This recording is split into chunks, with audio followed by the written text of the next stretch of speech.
उषा के 2 बेटे थे, ऋषभ और सुनील। ऋषभ उसका सौतेला बेटा था।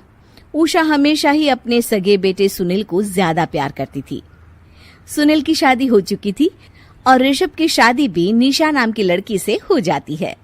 उषा सुनील की पत्नी कीर्ति को ज्यादा प्यार करती थी। एक दिन वो अपनी बहू कीर्ति के लिए साड़ी ले आती है। ये लो बहू, तुम्हारे लिए साड़ी लाई हूँ। कल पड़ोस की शादी में जाना है ना, तुम यही पहन कर चलना। तभी वहाँ ऋषभ आ जाता है। अरे माँ, तुम निशा के लिए साड़ी नहीं लाई? वो भी तो कल शादी में जाएगी ना? हाँ, वो भी जाएगी, पर उसके पास तो काफी साड़ी होंगी ना। अभी अभी तो शादी हुई है तुम दोनों की, तो उसी में से कोई पहन लेगी वो। ऋषभ ये सुनकर उदास हो जाता है। तब निशा कहती है, आप उदास क्यों होते हो जी? सही तो कह रही हैं मम्मी जी। मेरे पास तो बहुत साड़ियां हैं और सारी की सारी नई हैं। मैं उन्हीं में से कोई पहन लूंगी। वो बात नहीं है निशा। माँ मेरे साथ तो सौतेला व्यवहार करती ही थी, पर मुझे लगता था कि मेरी पत्नी के साथ वो ऐसा कभी नहीं करेंगी, पर आज उन्होंने तुम्हारे साथ भी वैसा ही व्यवहार किया। ऋषभ उदास होकर अपने कमरे में चला जाता है। ऋषभ को उदास देखकर निशा को अपनी सास पर बहुत गुस्सा आता है। एक दिन उषा सुनील को कुछ पैसे दे रही होती है। ले बेटा सुनील, ये कुछ पैसे रख ले और बहू को कहीं घुमा लिया। जी मम्मी जी। सुनील वहां से चला जाता है। मम्मी जी, आपने इन्हें तो कभी पैसे नहीं दिए।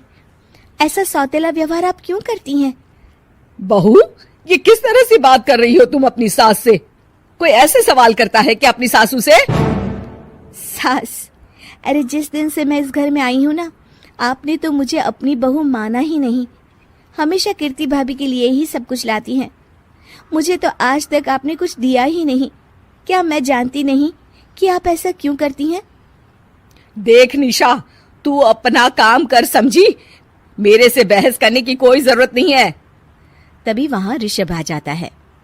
निशा, माँ से ऐसे बात नहीं करते। तुम जाओ अपने कमरे में। हाँ, जा रही हूँ। मुझे भी इनसे बात करने का कोई शौक नहीं है। निशा अपने कमरे में चली जाती है और ऋषभ भी वहां आ जाता है। निशा, तुमने माँ से क्यों झगड़ा किया? क्योंकि आप तो कुछ कहते ही नहीं, बस चुपचाप सहते रहते हैं। किसी को तो आवाज उठानी होगी ना। कोई बात नहीं निशा, तुम गुस्सा मत करो, शांत हो जाओ। निशा रसोई में खाना बना रही होती है। तभी वहां कीर्ति आ जाती है। निशा, तुम मार्केट से ये सामान ले आओ। मैं क्यों जाऊं? आप भी तो जा सकती हो ना। दिख नहीं रहा कि मैं खाना बना रही हूँ? हाँ तो क्या हुआ, खाना बनाने के बाद चली जाना। हाँ, खाना भी मैं ही पकाऊं, बाजार जाकर सामान भी मैं ही ले आऊं। खुद तो कुछ करोगी नहीं, है ना? ओहो, जुबान तो देखो कैसे चल रही है। सुनो, तुम अभी आई हो इस घर में, तमीज में रहो, वरना सासू माँ से कहकर मायके भिजवा दूंगी तुम्हें। हाँ। ओह, हाथ लगाकर दिखाओ मुझे, देख लूंगी। बहुत मनमानी हो गई तुम दोनों की, समझी? निशा लिस्ट कीर्ति के ऊपर फेंक देती है।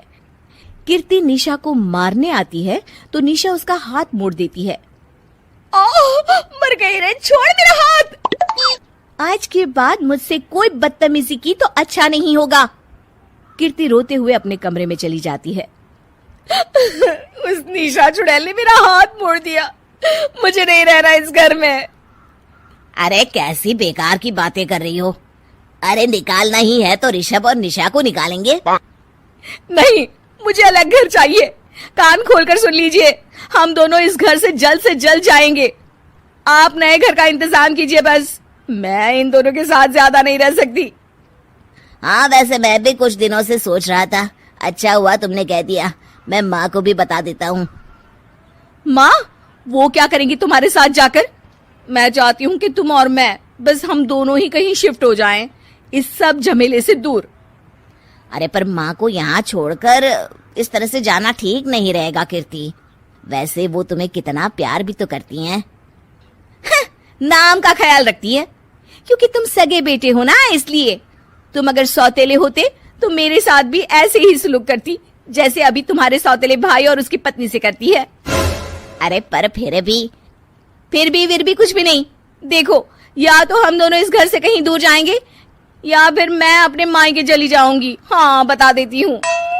अच्छा बाबा, अच्छा ठीक है। सुनील अपनी माँ से बात करने आता है। माँ, मैं सोच रहा हूँ कि कीर्ति के साथ अलग घर में शिफ्ट हो जाऊं।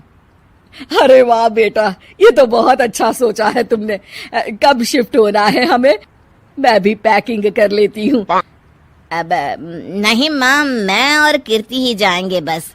आप तो यहीं रहो, ये पुश्तैनी घर भी है ना आपका। अरे बेटा, तू तो मेरा सगा बेटा है, तू ही मेरे साथ ऐसा कर रहा है। मुझे अपने साथ ले जा बेटा। तभी वहां कीर्ति आ जाती है। अरे माँ, आपको पता भी है कि किराए के घर में कितना खर्चा होता है, और अगर आपको भी लेकर गए तो और खर्चा होगा। आप तो बस यहीं रहो इसी घर में। कोई बात नहीं सुनील, तुम लोग चले जाओ। माँ यहीं रहेंगी हमारे साथ। हम माँ का ख्याल रखेंगे, तुम लोग अपनी गृहस्थी संभालो। निशा को ये देखकर बहुत खुशी होती है। वो मन ही मन सोचती है, अब आया ना ऊंट पहाड़ के नीचे। अब मम्मी जी को पता चलेगा, बड़ा सगा और सौतेला करती रहती थी। सगा बेटा तो जा रहा है छोड़कर, अब आएगी इन्हें अकल, और नहीं आई तो मैं ला कर रहूंगी। निशा अपनी सास को कैसे अपने सौतेले बेटे से मिलाएगी, जानने के लिए देखिए सौतेली माँ पार्ट 2।